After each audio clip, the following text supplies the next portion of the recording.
بسم اللہ الرحمن الرحیم۔ میرے محترم بھائیوں اور میری پیاری بہنوں، السلام علیکم۔ حضور صلی اللہ علیہ وسلم کے قرب کا ذریعہ درود ہے۔ وہ کون سا مسلمان ہوگا جسے حضور صلی اللہ علیہ وسلم کے دیدار کا شوق نہ ہوگا؟ کثرت درود کی برکت یہ ہے کہ حضرت محمد صلی اللہ علیہ وسلم کا دیدار نصیب ہوتا ہے۔ حضور صلی اللہ علیہ وسلم کا دیدار نصیب ہو جائے، اس سے بڑھ کر اور کیا چاہیے؟ حضرت محمد صلی اللہ علیہ وسلم نے فرمایا، جو مجھ پر ایک بار درود بھیجتا ہے، اللہ اس پر 10 رحمتوں کا نزول فرماتا ہے۔ ایک اور حدیث میں ہے، جو مجھ پر ایک بار درود بھیجتا ہے، اللہ اس کے 10 گناہ معاف کرتا ہے، 10 درجات بلند کرتا ہے اور 10 رحمتوں کا نزول فرماتا ہے۔ سبحان اللہ، درود پڑھیں حضور صلی اللہ علیہ وسلم پر اور کام اپنا بن رہا ہے۔ انسان کا باطن سنور رہا ہے، اندرونی پاکیزگی نصیب ہو رہی ہے۔ درود پڑھنے سے گناہ دھل جاتے ہیں، پریشانیاں، مصیبتیں، دکھ، غم ختم ہو جاتے ہیں، اور درود انسان کو پرسکون بنا دیتا ہے۔ اگر درود پڑھو گے تو پریشانیاں ختم ہو جائیں گی، دکھوں کا مداوا ہوگا۔ درود انسان کے اندر ایک عجب سا سکون بھر دیتا ہے۔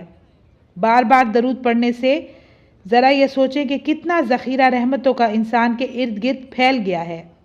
تو اس لیے کثرت سے درود پڑھیں۔ رسول اللہ صلی اللہ علیہ وسلم نے فرمایا، جو میرے اوپر درود پڑھتا ہے تو میرے لیے لازم ہے کہ میں اس کی شفاعت کروں۔ اس سے یہ بات ثابت ہے کہ شفاعت رسول کا ذریعہ درود شریف ہے، اور ہمارا آسرا ہی حضور صلی اللہ علیہ وسلم کی شفاعت ہے۔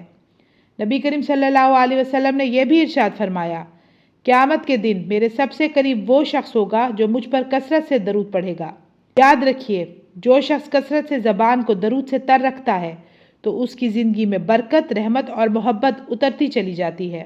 درود پاک پڑھنے سے دعائیں آسمان تک بغیر رکاوٹ کے پہنچتی ہیں۔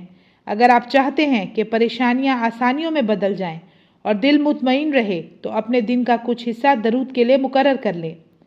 جو درود بھی آتا ہے، دل سے، محبت سے اور یقین سے پڑھیں۔ پیاری بہنوں اور بھائیوں، جو زبان درود سے معطر رہتی ہے، اس کے نصیب میں اندھیرا نہیں رہتا۔